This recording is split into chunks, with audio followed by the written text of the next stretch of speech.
raise your hand if you think the Earth is flat. Only 2? Really? I don't, but you know who does? Flat Earth Dave. A few months ago, my cousin introduced me to this crazy YouTuber whose mission in life was, as you may be able to guess, to convince everyone that the Earth is actually flat. Now you might be wondering, no, this can't be right. I've seen a picture of the round Earth.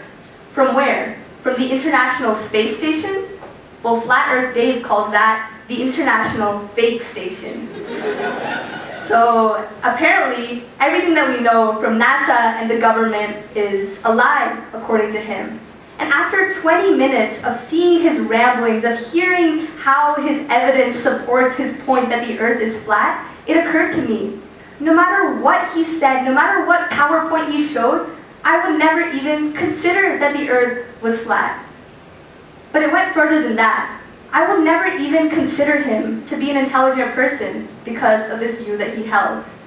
And that got me thinking, what would it take for me to believe that the Earth is flat? What would it take for any of you to believe that the Earth is flat? How many scientists would have to come forward? How many experiments would have to be conducted? How many times would these experiments need to be replicated? Clearly, for this example, it's astronomically, unlikely that this evidence would show up and say that the Earth is actually flat. But this idea of adjusting our beliefs based on new evidence holds true. In fact, time and time again throughout history, leading theories have been disproven by new evidence. There was a time when the leading medical minds in the world would put leeches and suck our blood as a form of treatment for various illnesses. Until someone was brave enough to say, wait, maybe this isn't the way we should be doing things. Maybe what I once believed is wrong. Even Einstein himself wasn't always right. He believed that the universe was static, fixed in size. But after new evidence, we now know that it's always expanding, always growing, just like our own perspective about the world. As we gain new evidence and new life experiences, our beliefs, too, are always growing and always changing. They are not the result of our identity or some divine vision that we have received, but our beliefs are the result of all the evidence and experiences that we have available. So what does this mean for someone with a different belief? It doesn't mean that they're inherently less intelligent. It doesn't mean that they're a bad person who hates other people just because of this view that they hold. It just means that their unique life experiences and evidence have led them to hold this view that they do. And everyone, even Flat Earth Dave, deserves a chance to be heard because they are, at the end of the day, human. So why should we care? America is more divided than ever, with polarization, political violence, and genuine animosity towards people that we disagree with increasing every day. But we can break free of this cycle by interacting with people with different perspectives. And countless studies have shown the value of this. The most creative solutions, the most innovative problem-solving techniques don't come from one person in a flash of inspiration. It comes from diverse perspectives, working together to find solutions. Now that we understand the value of hearing out different perspectives when we're trying to solve a problem, how can we actually go about doing this? How can we actually meet new people to understand their new perspectives? It starts with the information that we consume. Whether it's Apple News or even social media sites such as TikTok, the information that we consume is designed for us by algorithms to be stuff that we already agree with.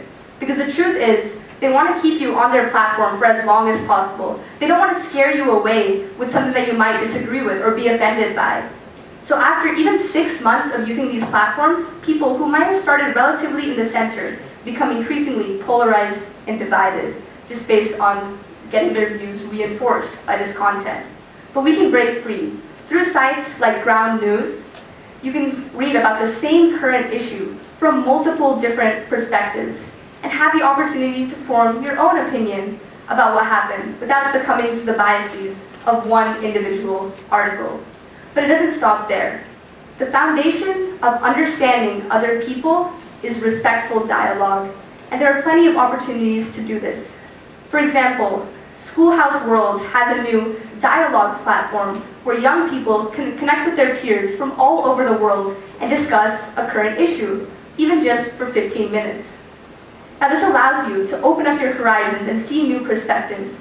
And it actually gives you a score, not based on how well you convince other people of your view, but on how respectfully you listen to them, how clearly you are able to communicate without attacking the other person personally.